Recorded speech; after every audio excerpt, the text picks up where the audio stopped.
Si on n'est pas attaché à ces bêtes, on n'est pas éleveur.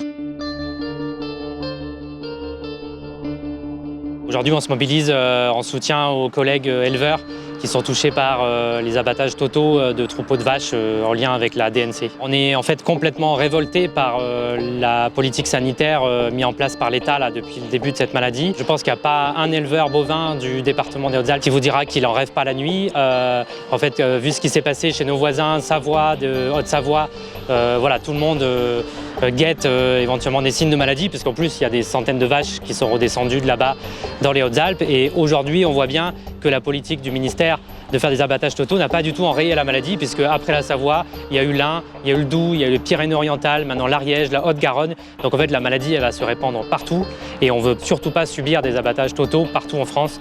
Sinon, là, c'est la catastrophe. Cette politique d'abattage total, c'est une ineptie. C'est une ineptie sur le plan sanitaire et c'est une catastrophe pour les éleveurs.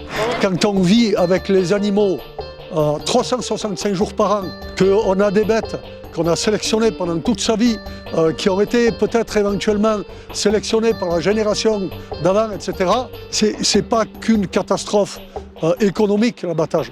C'est aussi une catastrophe affective, émotionnelle, psychologique.